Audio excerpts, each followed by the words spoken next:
Halo semuanya, kembali lagi ke pelajaran agama Kristen.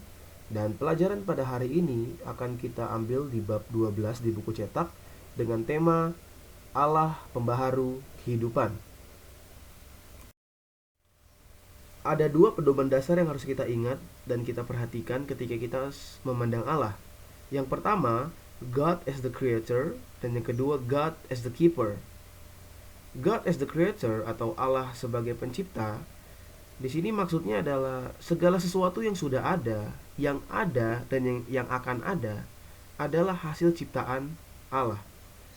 Jadi secara sederhana atau kita simpulkan dengan umum bahwa Allah sebagai satu-satunya oknum tunggal di dalam proses penciptaan segala sesuatu di seluruh alam semesta ini. Nah, namun di sisi lain, God also act as the keeper. Allah juga bertindak sebagai pencipta, pemelihara, dan juga dalam kaitannya dengan bab ini, Allah bertindak sebagai penyelamat dan pembaharu kehidupan manusia. Sebagai bagian dari tugasnya untuk menjaga dan memelihara, Allah juga bertugas sebagai pembaharu. Mengapa demikian? Karena kita bisa melihat di dalam firman Tuhan, Allah terus-menerus mendorong kita untuk membaharui kehidupan kita menjadi manusia baru. Oleh karena itu, Yesus Kristus ketika datang di dunia ini, dia terus-menerus berfirman bahwa agar seluruh umatnya atau seluruh pengikutnya dan orang-orang yang percaya kepadanya harus terlebih dahulu menjadi manusia baru. Pertanyaannya adalah, apa itu manusia baru? Manusia baru adalah kondisi di mana seseorang sudah mulai atau berusaha untuk merubah pola pikir dan tingkah laku di dalam kehidupannya berdasarkan firman Tuhan, bukan dengan paksaan tetapi dengan kerelaan hati serta kerendahan hati.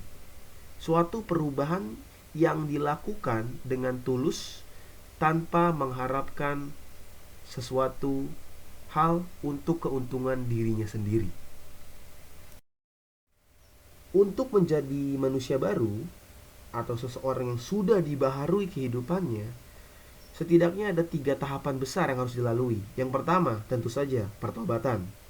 Pertobatan datang terlebih dahulu, pemahaman akan Kristus, lalu pemahaman bahwa kita ini manusia berdosa dan Yesus adalah pencipta kita. Itu adalah hal yang paling utama, yang pertama yang harus kita lakukan dalam usaha kita menjadi manusia baru.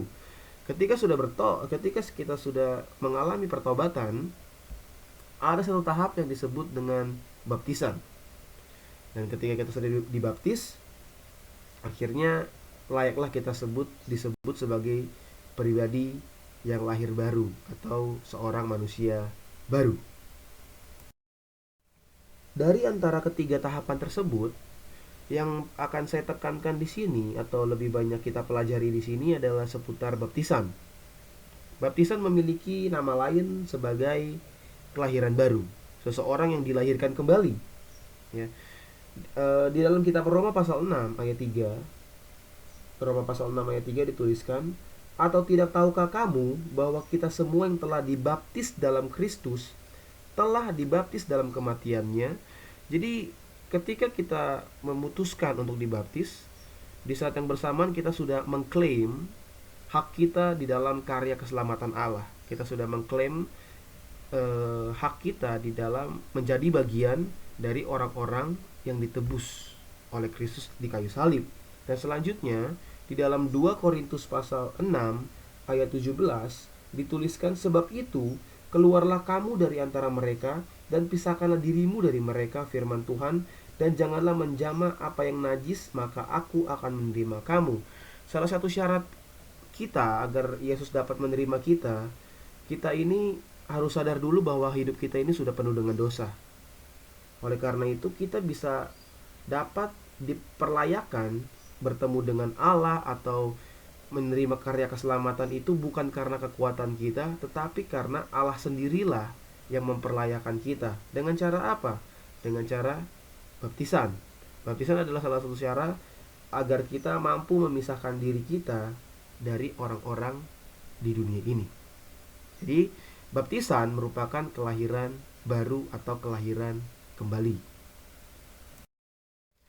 Lalu ada yang bertanya, apa yang berbeda ketika kita sudah dibaptis? Ketika kita sudah dibaptis, akan terjadi suatu perubahan hidup. Ya. Karena kita ini hidup di zaman Roh Kudus. Ketika kita hidup di zaman Roh Kuduslah yang paling banyak bekerja di dalam hati setiap orang. Dan ketika kita sudah dibaptis, kita dengan kerelaan hati harus juga bisa untuk membuka kehidupan kita agar Roh Kuduslah yang mengendalikan kehidupan kita. Sehingga kehidupan kita dapat terus-menerus berjalan di jalan yang telah Tuhan tetapkan. Mengapa demikian? Karena manusia tidak akan bisa pernah luput dari dosa. Karena juga itu sudah bagian dari dalam diri manusia. Tetapi lewat baptisan dan lewat karya Roh Kudus, kita akan menjadi pribadi-pribadi yang dikuduskan di dalam Kristus. Oleh karena itu, baptisan memegang peranan penting di dalam usaha kita menjadi manusia baru. Di dalam Alkitab ada begitu banyak contoh-contoh tokoh, tidak hanya di Alkitab, ada begitu banyak tokoh-tokoh sepanjang sejarah yang memiliki masa lalu yang sangat-sangat buruk atau memiliki masa lalu yang hancur, tetapi ketika bertemu dengan Kristus, ketika dijamah oleh Kristus, memberikan dirinya dibaptis, diubahkan oleh Kristus menjadi orang-orang yang dipakai oleh Kristus dan menjadi orang-orang yang luar biasa. Salah satu contoh dalam Alkitab adalah Rasul Paulus. Rasul Paulus memiliki sejarah yang cukup kelam.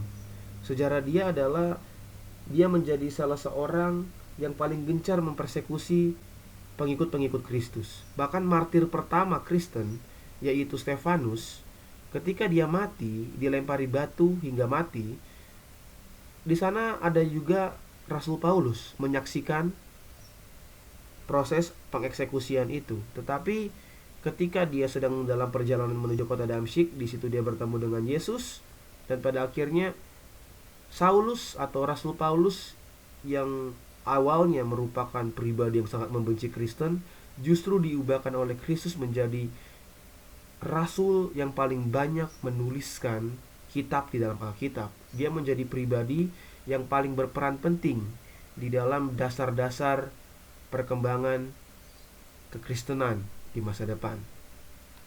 Oleh karena itu, tidak peduli seburuk apapun masa lalu seseorang, ketika dia sudah benar-benar berharap di dalam Kristus, Kristus pasti mengubahkan hidupnya menjadi pribadi yang baru.